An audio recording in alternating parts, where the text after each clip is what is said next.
मतदारसंघातील सुमारे 12% असलेली अल्पसंख्याकांची मते या निवडणुकीत महत्त्वाची भूमिका बजावणार आहेत। भाजप वगळता शिवसेना, ठाकरे गट आणि बहुजन विकास आघाडीकडून अल्पसंख्याकांची मते मिळवण्यासाठी जोर लावला जाईल।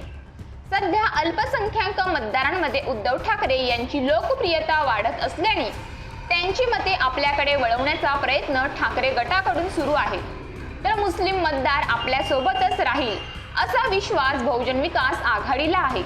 त्यामुळे महायुती, महाविकास आघाडी आणि बहुजन विकास आघाडीच्या तिरंगी लढतीत एक गठ्ठा होणारे अल्पसंख्याक मतदार विजयात महत्त्वाची भूमिका बजावणार आहेत। सध्या वसई तालुक्यासह संपूर्ण पालघर लोकसभा मतदारसंघात मुस्लिमांची सुमारे 1.5 लाख मतदार आहेत, तर वसईच्या पश्चिम पट्ट्यात इतर भागात 1 लाख ख्रिस्ती बांधव आहेत। असे एकूण 2.5 लाखांच्या घरात अल्पसंख्याक आहेत। एक गठ्ठा होणारे मतदान मिळवण्यासाठी भाजप वगळता उद्धव ठाकरे गट, बहुजन विकास आघाडी आणि नव्याने जिजाऊचे लक्ष लागले आहे।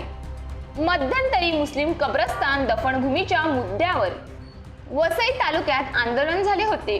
पालिकेतील कब्रस्तानांकडून बहुजन विकास आघाडीला दफनभूमीच्या मुद्द्यावर घेरण्याचा प्रयत्न करण्यात आला होता। त्यानंतर पालिकेने दफनभूमी कब्रस्तान विकासाचे काम सुरू केले, तर दुसरीकडे वसईच्या पश्चिम पट्ट्यात ख्रिस्ती मते निर्णायक आहेत।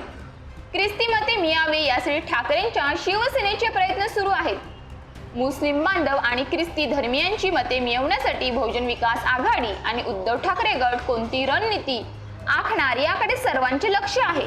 पालघर लोकसभा मतदारसंघातील अल्पसंख्याकांच्या मतावर राज्य करणाऱ्या बहुजन विकास आघाडीला महायुतीचा घटक पक्ष म्हणून उल्लेख केला जात आहे।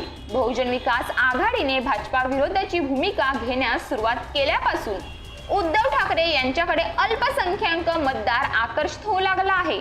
त्यामुळे यंदाच्या निवडणुकीत अल्पसंख्याक मते ठाकरे गटाच्या उमेदवाराकडे वळू शकतात असा अंदाज बांधला जात आहे।